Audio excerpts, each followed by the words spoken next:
Welcome back, Carter. Won't be seen tonight, so we can bring you a very special episode of The Gen X Files. Welcome to The Gen X Files. I'm Jim. I'm Adam. And today's show is all about Starcrash. Yeah, I don't know music at all. Music was really good, I will say that. It was. It all goes downhill from there. No, man, it's awesome. It was a Star Wars... complete total ripoff. Yay! No, man, a reimagining. A reimagining, yeah. An homage. This is our first episode in our May the Farce Be With You month. Yes, where we are going to cover some Star Wars ripoffs and some parodies and things. Satires and parodies and things. Since Star Wars was released, how many years ago this month? It would be 45 years ago. 45 years ago. Yeah, 45 years That's ago. So crazy. Whew, holy moly. Man, Star Wars needs to get a colonoscopy. Should have gotten it 5 years ago. Yeah, I think it's time. Goodness. All right, well, take yourself back to 1979. Yeah. February 7th, Pluto moves inside Neptune's orbit for the first time since either was known to science. Nice. You mean Pluto the dog? Is this like a Disney porn? They discovered him. He was just out floating around in space. He's moving inside Neptune. Is that another dog? Yeah. Red Rocket. You could say that Pluto ripped off the 8th planet status. Okay, wait. Now, did it go back to being a planet? Pluto? No, they haven't officially done that. But at this time, it was technically a planet. Well, yes. Yeah. Yes. But I thought, because it was declassified as a planet, then I thought it was going to be reclassified as a planet. There are some scientists that want it to be reclassified as a planet, but NASA has not done that yet. What you doing, NASA? Whoever NASA? It is. Well, they have a voice in it, but like there's some board or something. It's so that crazy that a classifies board of humans in one country gets to decide if a celestial body is a planet or not. Well, the problem was that after they found Pluto, and they called it a planet because it was so far out there, if they reclassify as a planet now, the size is small enough that there are moons of like Jupiter that are bigger than Pluto. Right. So they would be like, well, there's planets too. You know, it becomes this whole, Do you hear that sound? That sound is everyone falling asleep right now. All right, well, whatever, It's my man. fault, baby. Yeah. It's my fault. I just thought that it was coming back. I thought Pluto was No. back in fashion. As far as I know, no. Okay. It's still just a... All right, well then F you, whatever Pluto. it actually is. Yeah. Has been. February 26th, a total solar eclipse occurs over the northwestern United States, not occurring again for 38 years. I remember that eclipse. It was a big deal. It was. I'm not going to make the joke Uh, about the total eclipse of the heart. Oh, okay. I already did that. it was. You actually can see a partial solar eclipse over the majority of the United States. So I was about 10 months old, so I don't remember this. Yeah, you're an eclipse baby. Yeah. Which It was explains quite a bit. It was actually me. My mom was holding me up, and I blocked it. Yeah, well, you're a big baby. March 4th, the U.S. Voyager 1 space probe photos reveal Jupiter's rings. And then, in the future, when the Enterprise finds it, it says, I am Voyager. I am Voyager. And they're like, what the hell? It's going to destroy the universe. Wow. And it was Voyager all along, Adam. Oh. It was Voyager. It was just out there. And Spock's like, illogical, Voyager. Stop trying to be a jerk. And then it's like, okay, now that I found my missing letters, everything is happy again. Yay. Right. That's how I remember Star Trek: The Motion Picture. I don't know if that's actually the... I've not seen that. No, it so was about long. Voyager, though. I don't remember. Yeah, it is so boring. It was the most boring movie. I remember seeing that in the theater and just being bored to tears. I was like, how the hell is this Star Trek? I used to watch paint dry because my stepdad was a general contractor. Yeah. And it was much more exciting than Star Trek. I was like, hey, you got any paint drying to take this awful stink of Star Trek out of my eyeballs? Do you hear that sound? Yeah, okay.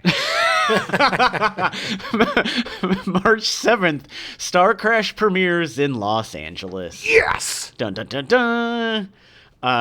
Yeah. So this was around the time when Star Wars had the hugest impact on the film industry because everybody and their mom wanted to capture that success. Those of you who weren't around don't understand how huge this was. Yeah. People lined up around the block Yeah. for hours. And this was pre-internet. This was word of mouth. This was This just is rotary people. telephone time, man. This is pre just about everything. Yeah, you had to go buy your tickets. These weren't just in line. They had their tickets, man. This was the Yeah. box office line. Yeah. So you would wait in line. The show would be sold out. You'd wait another 2 hours. That show would be sold out. So by 6 hours, 7 hours later, maybe you'd get in.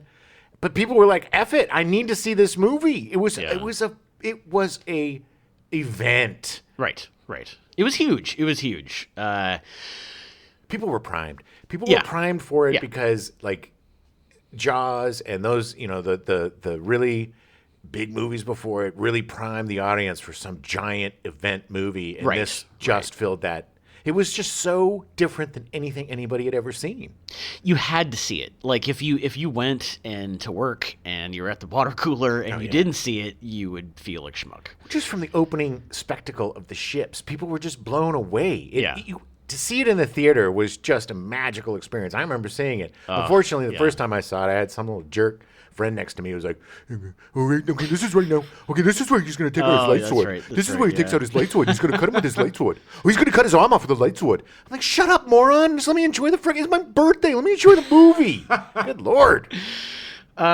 The downside of having Star Wars and the massive amount of appeal was that there were so many ripoffs. Or upside, if you are a fan. I mean, yes, okay, technically, if you like sci-fi movies, you like space operas, sure. It was like a new movie every 2 weeks was coming out that was... as a some baby kinda- boy, it was perfect because Sure, you're too young. sure. Look, I knew these movies were pretty stupid, but they had light swords and robots, and they had like Ray Harryhausen type of stuff. Like, Yeah, because I yeah. loved the Sinbad movies, Yeah, and the Jason and Harryhausen the was Argonauts movies. incredible, absolutely. Man, those skeleton battles and stuff Oh, were yeah. just like, I love that stuff. It creeped me out, man. And the monsters and the Kraken. Clash of Titans. He did Clash of Titans Yeah, too, he right? did, Yeah, yeah. that's right. Yeah, they were fantastic. Ray Harryhausen was incredible. Absolutely incredible. And he had those weird robots in Starcrash, the weird, Yeah. the spy versus spy robot, naked spy versus spy guys with their Stuck swords. out like a sore thumb. Swords. Yeah. So there were a bunch of movies that came out that were ripped off Star Wars, like Message from Space in 1978. Sonny which was Chiba. Japanese, had Vic Morrow and Sonny Chiba in it. Laser Blast from 1978, which I would have gone and seen because it's a great title. Oh, yeah. It tried to be a really gritty version of Star Wars, like a really darker version. I don't remember that one. I'm sure if I saw some stills or something, I I'm would. sure you can probably find it on YouTube. I'm sure it's not. Yeah. Star Odyssey, 1979. I distinctly remember renting that from the local Oh, yeah. Nice. video store. Nice. Well, it's Star Odyssey. I mean, why would you not? I rented all of these. Yeah, it was Italian, had light swords. It was great. The Humanoid in 1979, which totally ripped off the text crawl and had droids that looked just like R2-D2. And also literally ripped off the actual sound effects of R2-D2. In a later span of time, in a universe not close to this one. Exactly. Which the irony is that the Humanoid was actually, the original director got fired, and actually it was finished directed by Luigi Cozzi, I who did see directed this. Yeah. Starcrash. Oh, it was amazing. Yeah. Galaxina in 1980, which starred Dorothy Stratton, who you may remember as the Playboy Playmate of the Year, who was murdered literally a week after this movie came out. There's a great movie by Peter Bogdanovich called Star 80. Yes, That Star stars, 80. Great Mariel Hemingway and Yeah. The Man Who Saved the World in 1982, which is known as the Turkish Star Wars. And I have never seen, but watching the trailer, man, I really want to see this movie. Nice. It looks so awful. And then, of course, like TV, there was like Battlestar Galactica. which they released in the theater because of the popularity of Star Wars. Yeah. And then, of course, 1978 was Starcrash. Starcrash. Although the creators of Starcrash claim that they'd come up with the ideas before Star Wars released, but Sure you did. I mean, come on. Sure you did. Have you seen the movie? Yeah. They had the goofiest sound design. Like the light swords were like So bad. It was so not good. Not good. So, Starcrash, the origins of Starcrash start with one Italian director, Luigi Cozzi. The Luigi Cozzi. Yeah, My name is Luigi. he knew there was buzz around the release of Star Wars, so even before the movie came out, like in all the buzz we talked about, he wanted to create a space fantasy, as he called it. He had ideas, but he needed investors. Luigi Cozzi actually started making 8mm films as a child. He directed his own movies when he was a kid. His first feature, which he shot when he was 21 years old, was the extremely low-budget The Tunnel Under the World in 1969, which featured a vampire and a Martian. Whoa. A vampire and a Martian? Not a vampire Martian, but both? Both. Yeah. Now that's some bang for your buck, baby. You know he's going to go on to great things. Luigi Cozzi, you got the formula down. He knows. And I tried to find this movie. It's not available anywhere. You know what the review was? Oh, that's a spicy meatball. This is going to be such a... Hey, if you're Italian, you may want to tune out for this one. Going to be a lot of Mario-sounding stereotypes. Yeah, I apologize. A lot of Italian. But I can't stop. For shortly after the release of his first movie, Cozzi would befriend director Dario Argento and work with him on several of his films. Oh, man, Dario Argento is one of the masters of creepy, crazy horror. Oh. That guy, if you do yourself a favor, Suspiria. Oh my God, so good. His daughter, Asia Argento, Yeah. is an amazing actress. She's just like one of the rawest talents around. That family is just nuts with talent. Oh yeah, Dario Argento is incredible. Any of his movies, go look at any of them. But Suspiria in particular is incredible. Yep. So after that, Luigi moved into television. He directed some TV episodes. He also wrote and directed 2 more feature films before the release of Star Wars in 1977.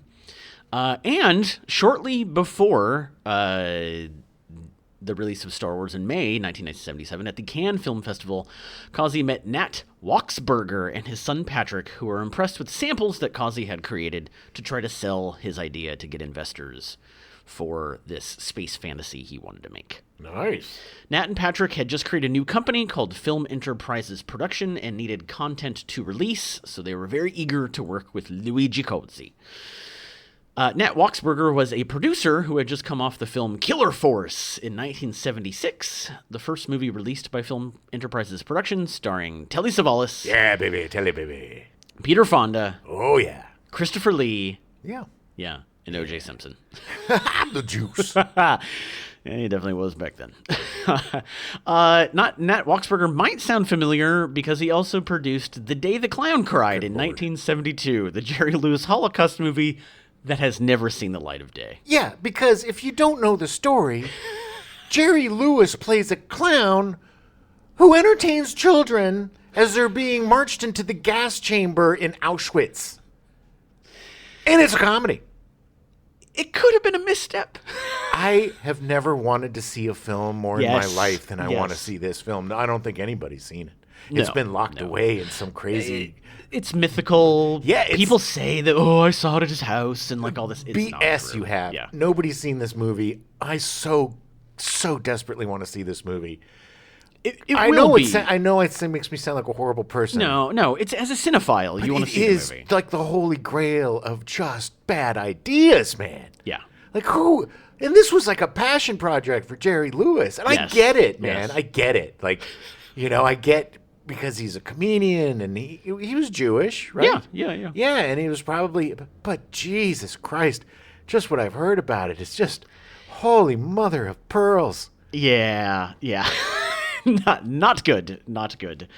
So Patrick, the son, has gone on to produce movies like The Hunger Games, and actually he just won an Oscar for producing Coda.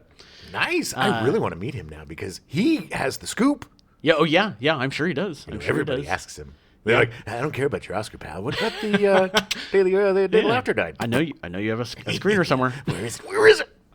So to prepare, Luigi Cozzi read the novelization of Star Wars written by George Lucas that was published in November of 1976. To prepare to rip off his movie? Yes, this is why he claims he had these ideas beforehand.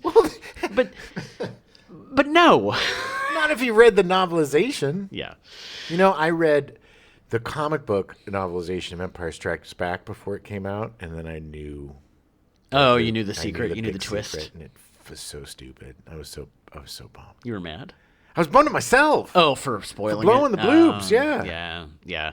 Gotta be careful with that stuff, man. It's... And ever since that, I swear to God, man, ever since that day, and this isn't a joke, I have avoided spoilers. And I hate spoilers more than anything. I don't want to know anything about anything. Same. The people that need to mine out every last detail of something before it comes out, who stole your joy? Why do you even like movies? What's the point? Yeah, why? Detective Jerkface? I'm actually at the point where I'm avoiding trailers now. Yeah. For the most part. I mean, because after the first one's usually okay, but then they'll release like 2 more, and they just reveal more and more stuff. And it's like... especially if you see the movie after you see the trailer, and you realize they basically just told the entire movie in 2.5 minutes. Yeah. And it was better than the movie because it was only 2.5 minutes. Cut out all the crap. Yeah. You should have made it short, pal. So Cozy wrote Kazi. Sorry, I'm going to call him Kazi. Kazi wrote Luigi Cozy. Yeah. He wrote a 70-page treatment for... That's actually probably the best way to say it. Luigi Cozy. So Cozy wrote a 70-page treatment for his space fantasy and presented it to Nat Wachsberger with the title Empire of the Stars. Ooh, that would have been crazy, because then probably Empire Strikes Back wouldn't have been Empire Strikes Back. I mean, possibly. I could have, maybe. Yeah. I'm sure George Lucas probably laughed and be like, whatever. He would have just been like, oh, man, now I can't want to be associated with this ripoff of my movie. Why don't we call it Darth Vader's Dreary Day, Episode 6. You're a fan of his, right? I love him. He employed me for 19 years. He's like a father to me. So Nat really liked the treatment, was super excited, but he had an idea for a better title. Starcrash. Luigi Cozy was incredibly confused by this, because no mention of any stars crashing or anything.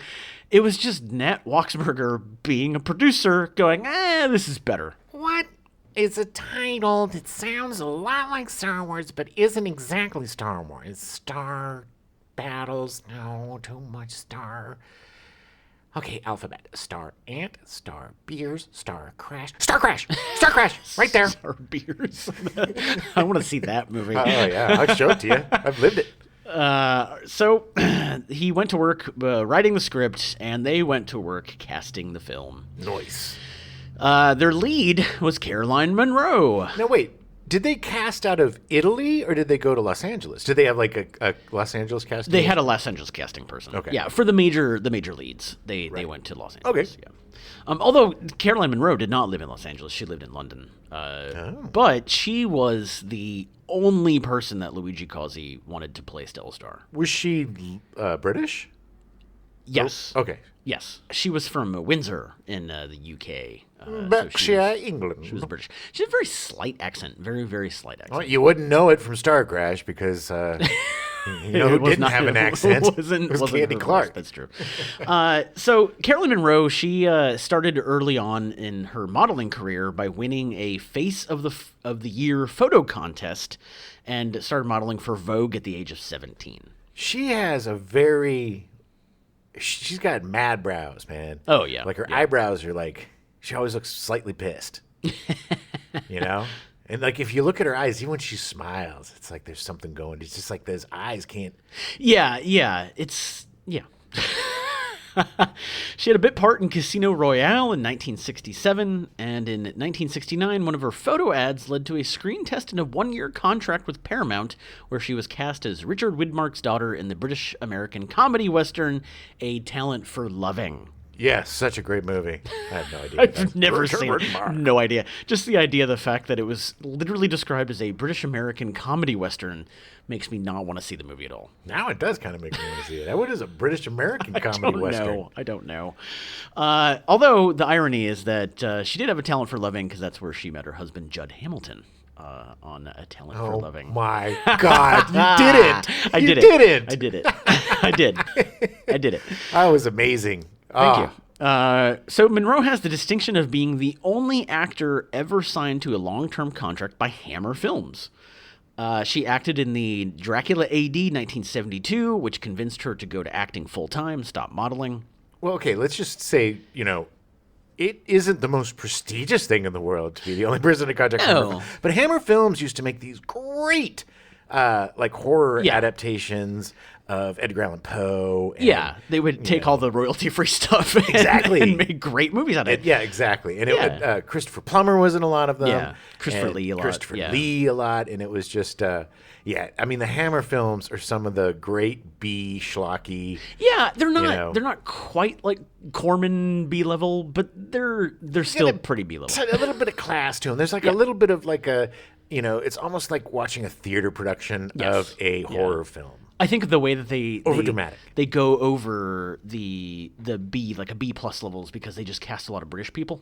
Yes, everybody's just like this. They Sorry, sound breathless. it sounds much more We've got to get out of this house. intriguing than yeah. There's something in this house. Reginald, It's Dracula. you have to calm down, darling. Yeah, We're exactly. going to just I have mean, to survive the night, and we will just be fine.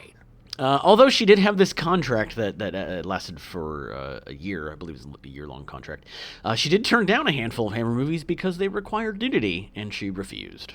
Yeah. And good for her. A lot of people wouldn't and didn't, but she had been modeling long enough to know that, it's not necessary. Yeah. Yeah. In Or 1970... it's also not a bad thing either. It's your body. Do what you Oh, want. no, with totally. If you want to do it, go for it. it. Want to make sure people don't think you're a prig. It was, it was a couple of pretty big movies that she said no to, and which, Hey, I get it. it's your thing. Some people are more comfortable doing that kind of thing than others, and Yeah. more power to you. If you Yeah, want to show it, show it. If you don't. Your body, your choice. Exactly. Yeah. In 1977, Monroe turned down the opportunity to play villainous Ursa in Superman in favor of Bond girl Naomi in The Spy Who Loved Me. Man, there was so much full frontal nudity in that Superman movie. It was really distracting. The really odd thing is that, not odd, but, good for her. Like, she's getting offered some pretty big movies, you know, after doing the modeling and being in Hammer movies and She's stuff. a beautiful like- woman. Yeah. Oh, of course, yes. She's got that weird intensity because of her Jack Nicholson eyebrows. I would say she probably would have been a better Ursa than the woman who ended up playing her. Which one was I Ursa? don't remember the three Kryptonians. She was the chick. Oh, no, she was good. I thought she was really good. Yeah. Okay. All right, we'll have that. I don't know. I guess we'll never know. We'll have that I argument mean, when we do Superman. Is this Superman 2 or Superman, the first Superman.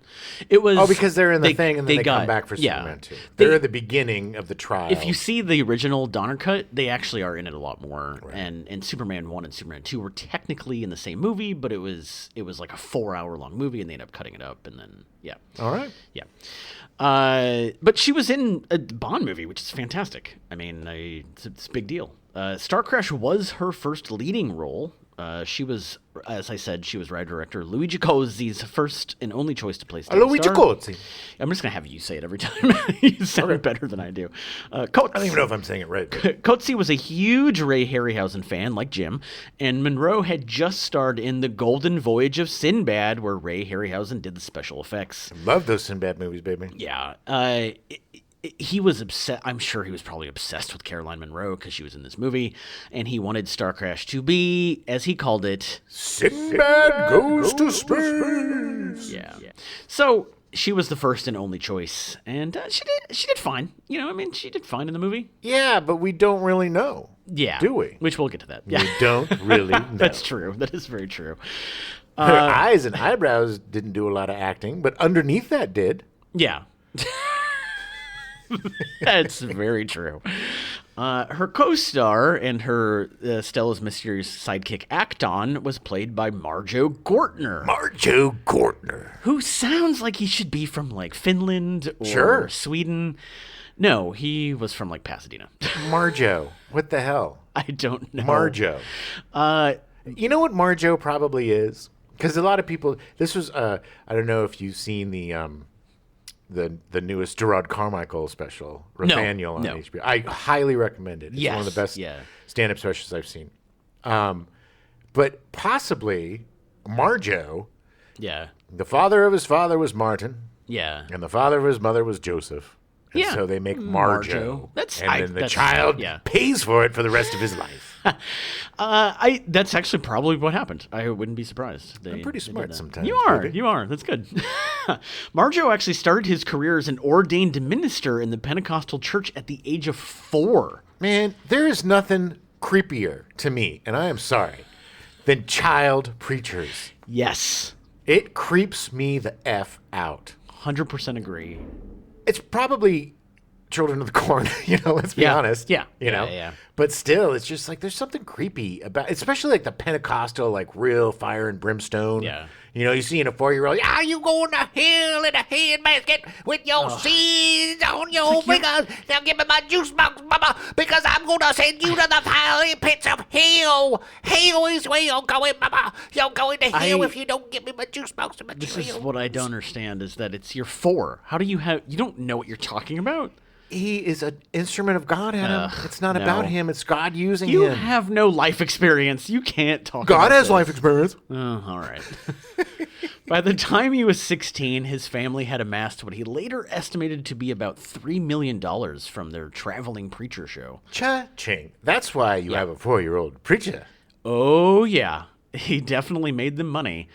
Okay. yeah. If you're a traveling preacher who goes around giving money to poor communities, Sure. then you're a man of God, and I respect you, and I think you're a good person. But if you're a preacher that goes around to poor communities and takes all their money, Amasses $3 million. you're a con man. Yeah, exactly. And in fact, so much a con man that shortly after Gortner's 16th birthday, his father absconded with all the money. God told me to go. I gotta go. No, I can't argue with Jesus.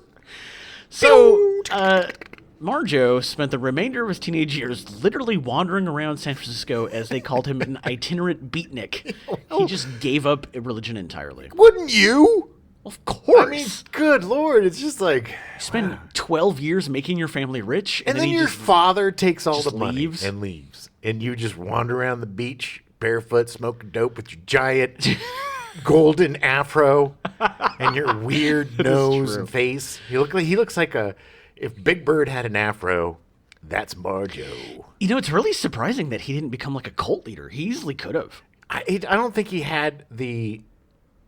I don't think he had the gumption, man. I don't think he had the drive to be a cult leader. I don't think he wanted to, yeah. I think he was forced to do this crap. Yeah. For his family, and then I think this is just me making shit up, but I think maybe he was kind of relieved. He's done with that stuff. Oh, yeah, I wouldn't be surprised. Because he doesn't continue with it, so I think No. it was just kind of Well, he does a little bit. like. What I mean is, he doesn't continue. With No. it. He cashes in a little bit. Yeah, which, more power to him. He was hard-pressed for money in his early 20s, so he decided to put his old skills to work and re-emerged on the preaching circuit with a charismatic stage show modeled after those of contemporary rock stars like Mick Jagger or the Rolling Stones. Hey, if he's putting on a show, he's putting on Yeah. a show. There's no difference between that and a musical act or whatever. Yeah, As long as you're taking it for what it is. Yeah. He would make enough money in 6 months that he would take 6 months off during the year and continue his itinerant beatnik ways. He eventually, after doing that for a few years, he got tired of doing the double life and was like, you know what? I'm going to do one more tour and then I'm going to be done. And I'm going to be a really bad actor. And but whatever. But he was going to be done with it. So in 1971, he decided he wanted to translate his performative skills into acting. So for his last tour, he let a documentary film crew follow him around. I really want to see this, by the way. It is available. There's one streaming service that has it. I don't remember the name of it. All right. It features a penguin. That's all I can remember. On the serves? The streamer, it's something I'd never heard of before, but it is available on it. But this documentary crew followed him around, and in 1971, for that year, the Academy Awards, it won Best Documentary Film. The film Marjo won. Well, you would think it would be available someplace then. It is. I just don't remember. I mean, more readily available than some Right, mystery right. penguin service that nobody has ever heard of. It was so funny because most of the stuff is pay on this service. Here, I can tell you what it is. Fandor. It's on Fandor. Fandor. Yeah. See the... It's a weird little penguin. It is. I don't know, but Never it's heard Fandor. of Fandor. Literally, as far as I can tell, Marjo is the only thing that's free on Fandor. Yeah. Everything else That's how they you get have to pay you. for. That's a little taste that they get you. But it is free and it is available. So if you want to check out Marjo, We do not. We neither support nor deny Fandor. I Watch your butts. I don't know. Maybe Yeah. it's a scam. Yeah. Although it has been said that since Marjo came out, it is the best example of a critique of the preaching circuit and those kind of like Pentecostal like crazy preachers. Very cool. Because Marjo Gortner gave very honest interviews to the point where even like he talked about his father stealing money. His father had no idea he talked about this stuff. Oh, wow. No one knew about it. Like he was very honest about it because he was getting out. He was just like, whatever. Well, Yeah. I think it boils down to the preachers that traffic in love, good guys. The preachers who traffic in fear, not so good guys. Not so good guys. Exactly. So Marjo began his acting career with a featured role in the Marcus Nelson murders, which was used as the 1973 pilot for the Kojak series. Kojak, baby. Yeah, baby. And Telly Savalas licking that lolly. He also played Sergeant Jody Jode in the disaster film Earthquake as a psychotic grocery manager turned National Guardsman. The main antagonist, it was his biggest part. Oh, he was awesome in that as was- Jody Jode. So crazy. And I didn't realize it was him until I read that he was in this. And then it was like, oh, the afro. Yes. Well, he didn't have as big an afro. It was, I know. But They, it was they the attempted a blondness. bit. Yeah. They didn't have his wild, crazy Starcrash fro. He's so... Yeah, anyway. In Starcrash, Acton was supposed to be a grotesque alien, but Marjo refused to wear any heavy makeup. Yeah, good for him, man. That would have been gross. Plus, all that stuff was toxic back then. Oh. There was nothing, there wasn't any sin. And you're in Italy, so there's probably not as many regulations. Yeah. Just to put it on your face, huh? Well, what's in it? Don't you worry about what's in it. Just to put it on your face. If it turns red and it burns, we take it off. In an hour or two, After we get the shots. When do we get the shots? Judd Hamilton played L, the powerful, emotional robot policeman. I'm a robot policeman named L. Hey there, let's go down and get that emperor. Hamilton, yeah, exactly. That literally sounds just like him. I did the voice. That was amazing. Hamilton had a co-starring role in the Richard Quine 1969 Western, A Talent for Loving, where he worked with Carolyn Monroe and got married in 1970. So Adam, did he have a talent for loving as well? According to Caroline Monroe, he did. Oh, yes, he did. Oh, yeah. We'll be right back with the weather and the, and the You traffic love on it. the ones. You love it. I adore it. He was a musician, leading to him and Monroe, releasing numerous singles as Judd and Miss Monroe. They released like 4 or 5 singles that did pretty well. He actually pushed the California surf genre with his involvement in the T-Bones. Yeah, exactly. He was also part of the Avantis and the Ventures. Yep. Ventures were like Playing one of the guitar. most, Oh, they were huge. yeah, they're very tantamount with the surf sound of the 60s. Yeah. Oh, yeah. They were the surf sound. Yeah. Ironically, he donned the cowboy robot suit for Starcrash, but due to the fact that they couldn't fly him out to dub over his own lines, he didn't even provide the voice. Which I don't know who did the voice. I There's no did, record of Adam. it. Oh, sorry, I it was did the Jim. voice of Al. Well, let's get down to that planet and see what's happening. Oh, my goodness. I've been shot apart. Oh boy! Oh, boy. Yeehaw. I just find it really sad that he was in this movie and literally you don't see him, you don't hear him. Adam, he He's got to just hang out there. with his wife in Italy. That's true. He did get his free trip. All he had to around. do was put on that trash can suit for a few hours, Lumber and around. awkwardly walk around like a mannequin that just now came to life. But he got to hang out with his wife. Yeah, that's true. That's true. They got a free vacation out of it. And I got paid $16.95 to do the voice. Wow. You did a really good job considering you were what, like 8? Yeah, I was pretty young. 9, But maybe? I've had Yeah. this voice. I went through puberty very young. I was a Pentecostal preacher back then. Oh.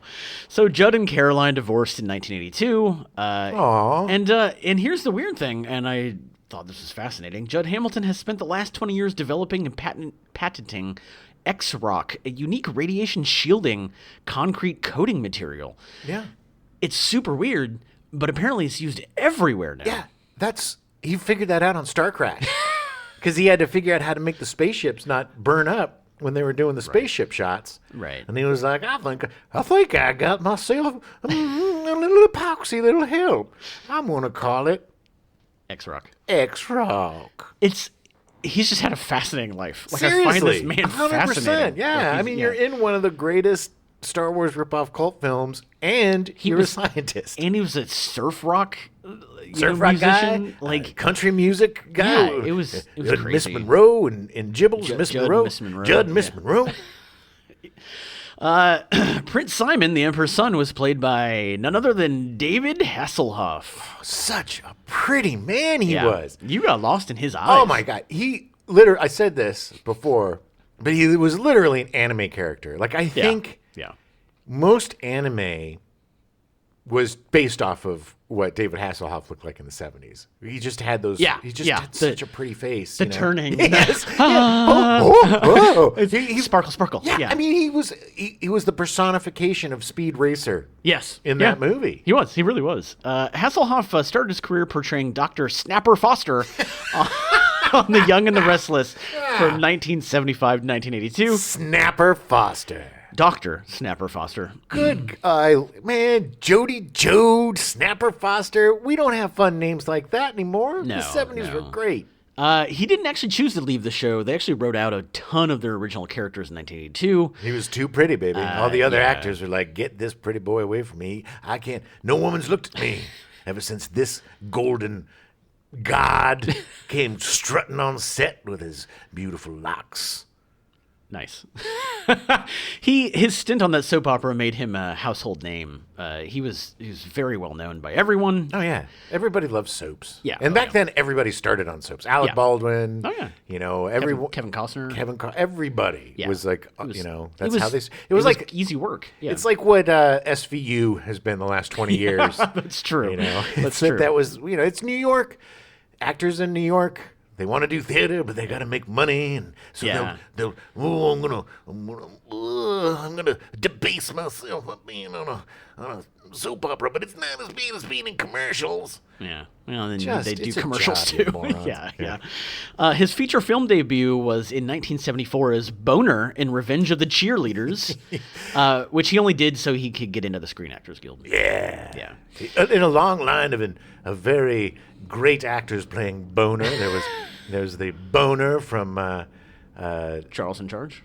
No, from Growing Pains. Oh, he was in Growing Pains. Yes, That's right. Adam. Sorry, I was thinking Get the your wrong. boners straight, Sorry, my friend. It wasn't. What was? Anyway, it doesn't matter. There was Buddy. Buddy. It was Buddy and Charles in Charge. You're right. Buddy and Boner. And Boner and Buddy. No, right. The funny thing is, at the time, he did it just to get the Screen Actors Guild, but at the time he believed that the film would not be released, but it was because he got really popular. So 2 years later, it appeared under the title Caught with Their Pants Down. Such an improvement. Yeah. And they probably featured him on, the poster was him, and it was probably some sort of like Dick DiBartolo Mad Magazine ripoff. Oh, I'm sure. Yeah. Unfortunately, even though he was still working on his soap opera, he wouldn't do another feature film after Starcrash until 1988. He was very difficult. You can't be that pretty and not be difficult, Adam. Maybe that's what it was. Maybe it was the stink of Starcrash. It was the stink of beauty and everybody being jealous. Stink of beauty. They were jelly gels, and they were like, I don't want to hire such a pretty man.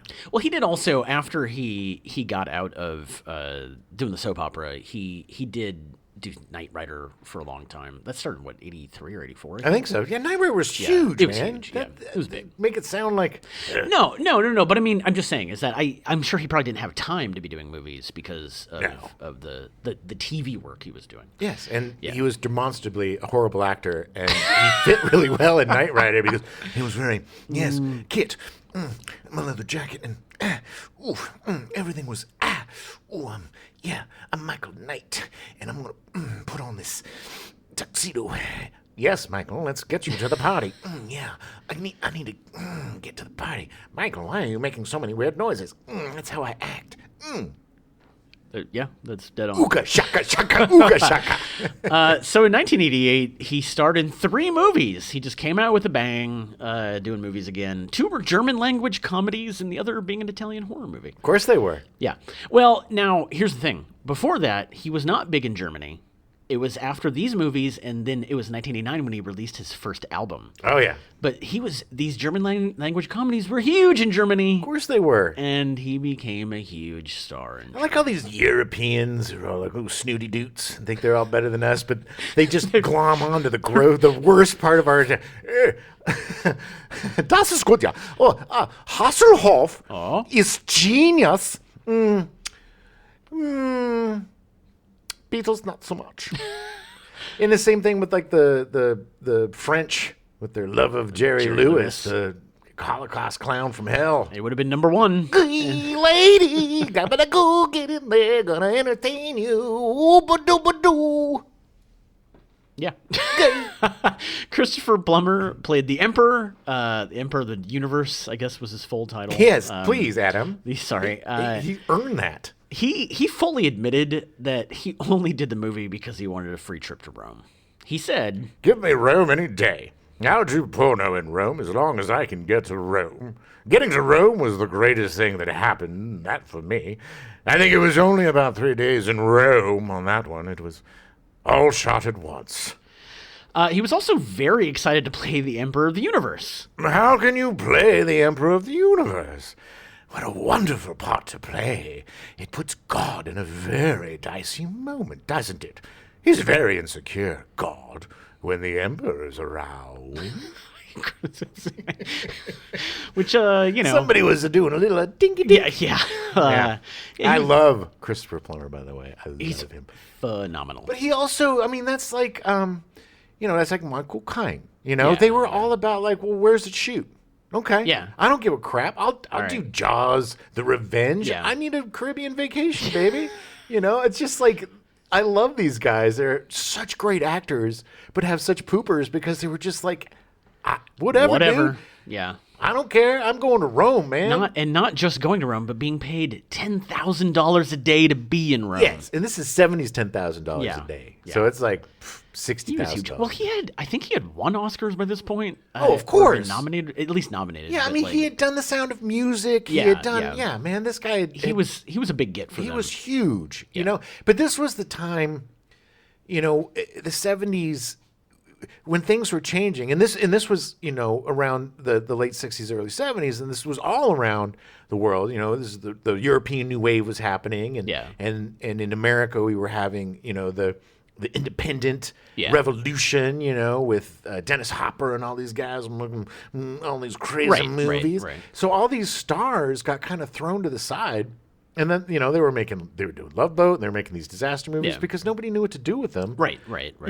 Because the people that loved them weren't spending the money. So these poor great American treasures or, European treasures were thrown to the wayside and just put in crap. Yeah, that's true. That's very true. Damn you, Hollywood. Yeah. Let's chew you up and spit you out. And the cinematic universe of the world. Yes.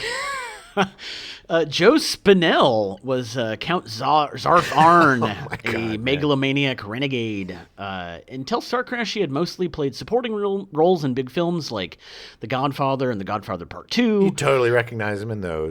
Yeah. Rocky, he was in, and technically, I want to say he was actually in Rocky 2 after Starcrash came out. He also did Taxi Driver and Sorcerer. He was very close with Sylvester Stallone and was even Sage Stallone's godfather until a falling out between Sly and Joe in 1981. Yeah, it was over a movie. It was over supplements. He took the last of the creatine when they were shooting Nighthawks. Yeah, and it was, oh, this is the last of the creatine. I'm the star of the movie. All right. Okay, I need the creatine. Okay, it's my muscles something, not yours. Godfather 1 and 2. Spinell was poised to reprise his role in The Godfather Part 3, but shortly before filming, slipped in the shower, cut the back of his head on a shower door, and rather than going out for help, he laid down, fell asleep, and his hemophilia led to him bleeding out and dying. Man, that's like, I mean, it's not the same thing, but it's almost like, I mean, he didn't bleed out, but it's almost like Bob Saget. Yeah. Get those head wounds checked out, people. Well, the other thing too is that it was because it was on the back of his head. I don't think he realized how bad it was, but he was born with hemophilia, so it's something he knew he had the problem Sure, with. but if you feel, I mean, he had to feel blood. He was also very well known for being an alcoholic and a druggie. So like, That thins your blood as well. Not too smart, but his look in that movie is spectacular. Yes, they basically made Darth Vader's helmet out of his hair. Yeah. He's got this like amazing, That's true. That is he's true. just this, he's just so disturbing looking, I think is the only, and he's just so. He went through voice coaching to change his voice, so Yes, he didn't because keep he his, sound like this. because he had a very thick Brooklyn accent, Oh. and so he Hey, look, Starcrash. Yeah. Okay? Yeah. You bunch of space pirates, a cookie. I'm going to come out there, and I'm going to get you with my space guns. Pew, pew, pew, I just love the fact that his hair was so messed up that Phoebe was like, "Is he supposed to be the princess character? Because his hair looks like he's wearing the buns on the side of his head." Yeah, it was nuts. It is nuts. He was, he went for it, baby. Oh, he did. He chewed that did. scenery, spit it out, and chewed it up again. It was one of his first lead roles, you know? I mean, like, you take that opportunity, you run with it. Well, I don't know if the director was possibly, and I could be wrong, giving the best direction to these actors. I'm going to say probably not. Oh, man, that must have been quite a weird set with Marjo, your ex-preacher. You got your great Caroline Monroe, who's probably really chill. You know, her and her husband are just hanging out, writing country music. What do you say, Miss Monroe? Let's write another country song while we're waiting to do our jib jabs. But then you got, like, weirdo Hasselhoff. He probably learned how to drink from Plummer. You know? Yeah. And sure. and Spinelli and Plummer probably turned that poor beautiful little boy into the alcoholic he is today. Well, I don't know today, but he was when he was eating burgers on the floor. Yeah, I know. I know. Mess. Yeah. So Robert Tessier played Thor, chief of the Imperial State Police. I love Robert Tessier. Robert Tessier starred as the menacing convict Connie Schockner in the 1974 comedy drama The Longest Yard with Burt Reynolds, whom he counted as one of his best friends, also appearing with him in Hooper in 1978. Oh, yeah. He would show up in all of this stuff. One thing about Burt Reynolds was one of those guys, one of the first guys that he was like Adam Sandler. He would make the movies with his pals. Yeah. And this guy was in a lot of his movies. And Tessier, he was in a lot of stuff as bad guys and monsters. Yeah, and he did. He would, you know, he had his niche. Yeah, he played a lot of bad guys, yeah. But he had a little bit. The great thing about The Longest Yard is it gave him some depth. Right. And it was because he was like the guy they were all afraid of. That was just like, the badass. But it was just really. If you haven't seen that movie, it's a great movie. It's an awesome movie. It's just such a movie of its time too. We're definitely going to do a show on that. But, But yeah, Tessier is an unsung hero. He's just one of those really great journeyman character actors that was just good at playing a heavy. Yeah, and from everything I've read, it seemed like he was a really nice guy. Because during his spare time, he was an accomplished cabinet maker and would give them to his co-stars. Oh, sure. All the guys, the scariest looking dudes, are always the biggest teddy bears. Yeah. You know, all the guys that play, because you get it all out. You get all your rage and everything out because that's the parts you get to play. It must be really cathartic to just be like, I'm going to kill all of you all the time. Then you can just go home and play with your kittens. Yeah. Nadia Cassini played Corellia, Queen of the Amazon women. Nadia started her career as a stripper, traveling around the world before settling down in Italy. She did a few movie roles before starring in Starcrash. She gained her greatest success after becoming a star in the commedia sexy all'italiana genre, which I'd never heard of. Oh, yeah. But if you look it up on Wikipedia, make sure it's not at work because the first picture is a topless woman playing a cello. I got to know this genre very well as a young man with cable. Like they would play on Showtime or whatever, they would play these weird nudie foreign movies late at night, and it would be disturbing because it's like it just seemed sweaty and weird. Yeah, but they were naked people, so it was exciting. But I just that genre Scarred me a little bit. It did. It didn't last very long, and it was mostly just a few directors that did it. but But there was a, But it was definitely there, and it was big. I mean, it definitely made stars out of some people. There was a sexy badaboo for every genre. Like at that time, they were making the Canterbury Tales, but very sexy. You know. Yeah. And so it'd be all these European nudie movies where they would take, material that was public domain because it was around for thousands of years, and then turn it into some sort of booby movie. Yeah. At some point in the 80s, Nadia Cassini had her face partially disfigured and her right ear lost in a botched plastic surgery procedure. Good Lord, it's like the Joker. Yeah. That just seems really odd. There's a little bit of a curse on this movie. We got a couple of, you got guy bleeding down the back of his head, and her losing her face. It's, The Starcrash curse. So principal photography began on October 15th, 1977 at the Cinecittà Studios in Rome. Shooting also took place in Morocco, Tunisia, and Hollywood. The film was scheduled to be completed by mid-December 1977 with a budget of $4 million, but due to a slew of financial problems, the film actually took 6 months to complete. David Hasselhoff managed to get food poisoning during the shoot. Of course he did. Production assistant... Guys, I'm feeling a little, I'm feeling a little weird in the gastric area. A production assistant, actually, in a mask, filled in for a significant number of his scenes. It was a very pretty mask. Which I will say, when we watched it, I didn't realize. I knew this, and I still didn't realize it was somebody in a mask. Yeah, because there's so many other really glaringly bad things on the screen to see that'll distract you. Hasselhoff did do most of his own stunts. On his first day of stunt work, he accidentally knocked out an Italian stuntman's tooth. Of course he did. He's a dummy. He's a pretty dummy, man.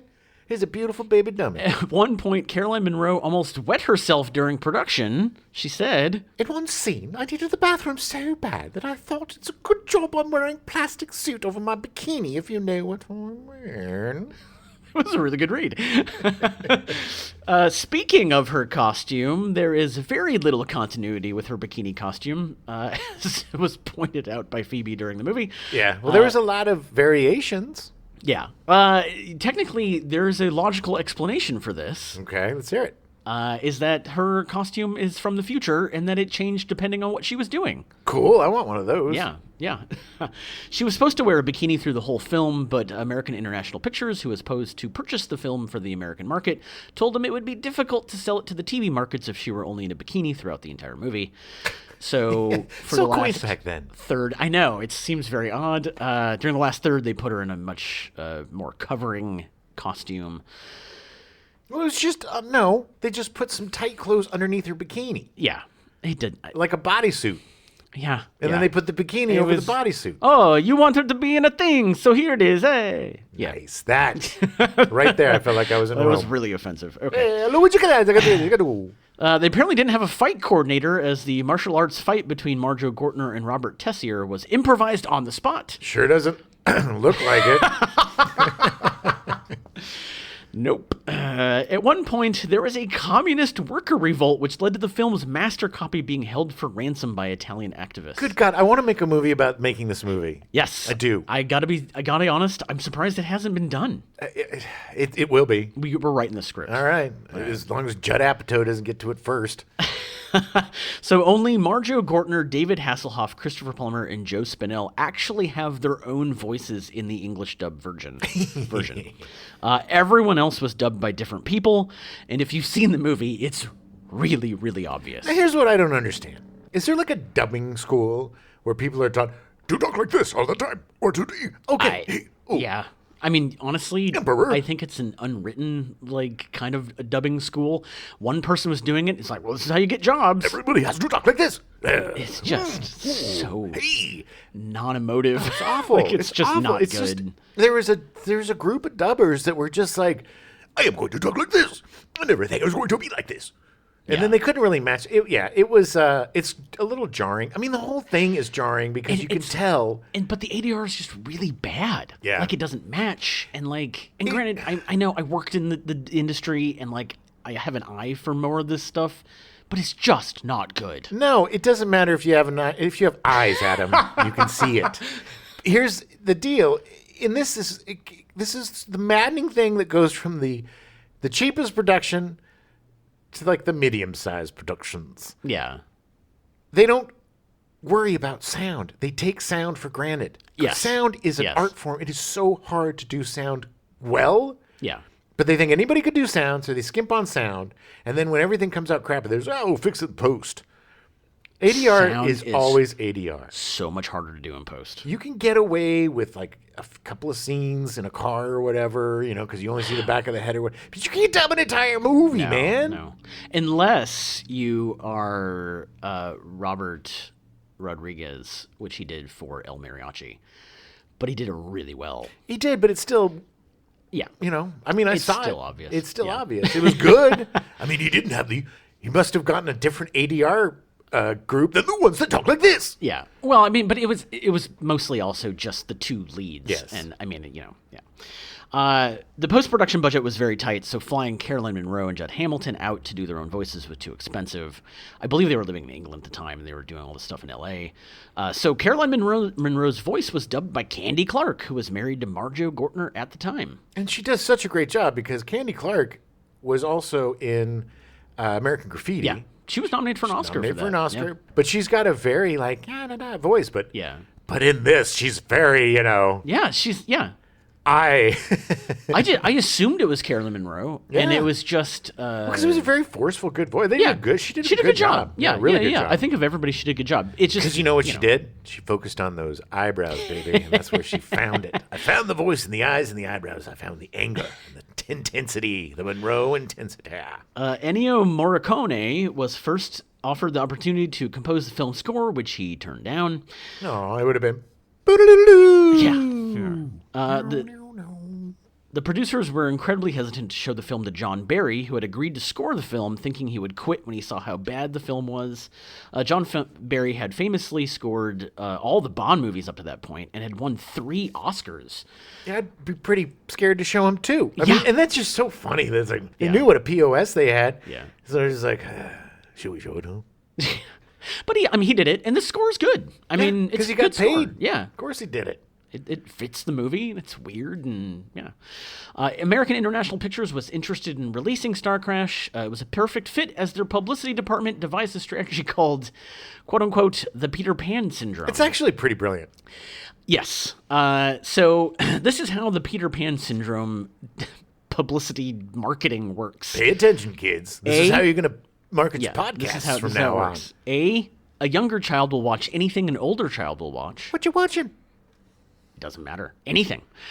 B, an older child will not watch anything a younger child will watch. What you watching, stupid? A girl will watch anything a boy will watch. I'll watch anything you're watching. A boy will not watch anything a girl will watch. Yeah, what you watching, stupid? Therefore, to catch your greatest audience, you zero in on the 19-year-old male. Okay. No. Nope. That's exactly what they did. Well, maybe back then it kind of worked. Yeah. Because teenagers are dumb and little kids want to follow their brother. Yeah. Look, my sister wasn't a brother, but I totally wanted to listen to the music she listened to. I wanted to watch the movie she watched because she was older and she had really good taste. Yeah. So, I would sneak in and, but she didn't give a crap about what I was doing. I mean, hey, will you come watch this thing with me? And she's like, get away from me. Yeah, totally. Call me when the mac and cheese is ready, little bro. Upon seeing the final cut of Starcrash, they declined to release the film because it was bad. We're going to have to pass Yeah. on this one. I'm sorry. Luigi. It was... Here's the thing. Also, there's controversy around this because also at this time, American International Pictures was actually bought by Filmways, which is another company, and I think it was Filmways that actually was like, yeah, no, we're not releasing this. Luigi Cazzi, it's a great film. What are you doing in my career? It was picked up by New World Pictures, a Roger Corman company, to see if a low-budget space opera could make money. This led him to producing Battle Beyond the Stars, which we'll be talking about. Battle Beyond the Stars. Next episode. Well, you know what was crazy?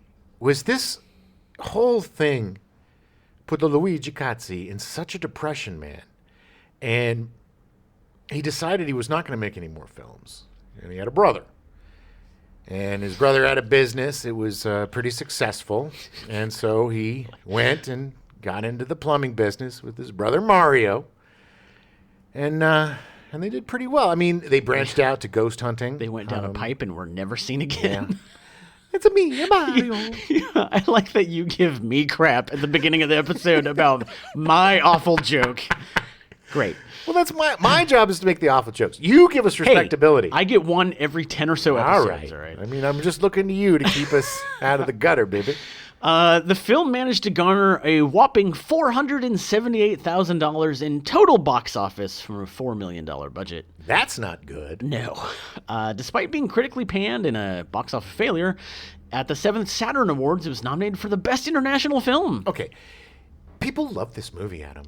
People love this movie. Yeah. In 2015, it was included in Rolling Stone's Best Sci-Fi Movies of the 70s. Yeah, well, that guy was just Googling sci-fi movies of the 70s and putting them on a list. He did not watch them, or she. I don't want to be sexist, but that person probably did not do their work. Look, I get it. I get that people love this movie.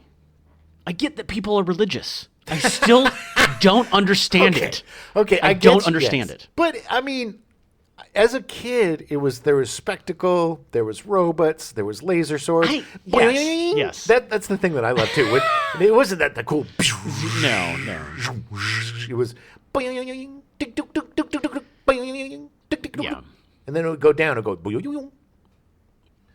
going to get your laser sword. And then it was just as a kid, it had the ingredients, man. It had the Harryhausen's, it had the light swords, it had the bikini baby, it had the cowboy robot cop. It was close enough and had the elements of Star Wars that people were going to see it. But I'll tell you this: watching it the other night, I could not give you a synopsis of the plot. When you mentioned the princess lady that was in the Comedia de Sexy de the Amazon. I don't remember that character. She shot the laser beams through the TV screen, which caused the ship to crash or something. Yeah, see, she caused the star crash. I don't know. Yeah, it didn't. None of it makes sense. Look, people, they get arrested and then they get released because they need to be spies or something. If you saw this movie as a kid, you know what we're talking about. It's a fun, silly, crazy movie. If you've never seen it before and you're curious, get yourself some edibles.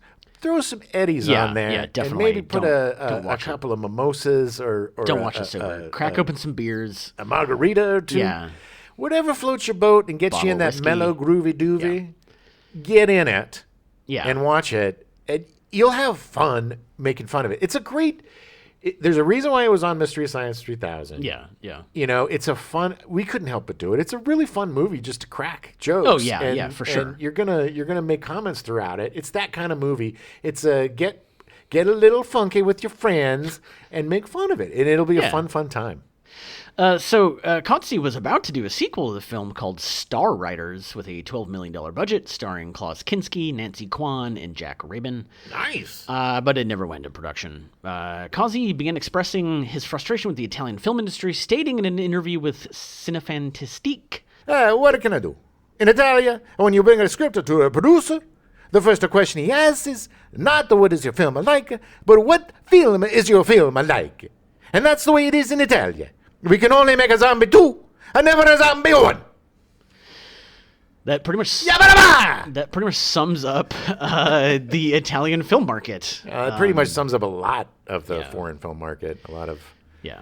The American film market as well. He actually, we're out of time, but the last thing he did, he actually has done documentaries now. He actually has kind of become like a film archivist for Italian films. So, that's awesome. Yeah. He's up there now. He's like 80, 85 or something. Yeah. And he's still kind of doing documentary films and doing stuff. Hey, look, he made a cult hit. We're still talking about it 40-something years later. 48 years, 44 years later. You know, and it's in, you look at IMDb, there's a lot of really positive reviews. There are people that love this movie. Yeah. Love this movie. People love a lot of things, but I'm sure if I had saw it when I was like 7 or 8, I probably would love it too. No, I like it. I haven't seen it in probably 30 years. Yeah. I don't still love it, but I appreciate it for what it was, and I loved it at the time. But there are some things that it's okay to let go of from your childhood, and admit that maybe it wasn't the best thing in the world. We don't have to hold on to every little morsel and make it precious, like the ring of the golem. My precious, my precious Starcrash. For me, that would be Transformers the movie. Or The cartoon? Yeah, the cartoon. Okay, good. Or Highlander. Oh, you hate those both. I hate both those movies so much. All yeah. right. Well, I can't wait to cover I those. loved Transformers the movie when I was young, and I Sure. watched it again in college, and I was like, "This is the most boring movie I've it's ever awful. seen." Yeah. It's bad. And Highlander, I didn't see until a few years ago, and I don't understand why people like that movie. I need to see it again, but I've always loved Highlander. I just love the thought of him being a Spaniard. Yeah, I mean, it's hilarious. I'm from Spain, but it's not a good movie. by way of Scotland. I refuse to do an accent. All right, well, we'll be back the next episode with another farce movie, Battle Beyond the Stars. Battle Beyond the Stars, where we get into the Corman. Get into the corner stuff. I'm baby. super excited to get into this one. Thanks for listening. He's basically, they made they basically made. We now return you to your regularly scheduled programming. That's My Mama, already in progress.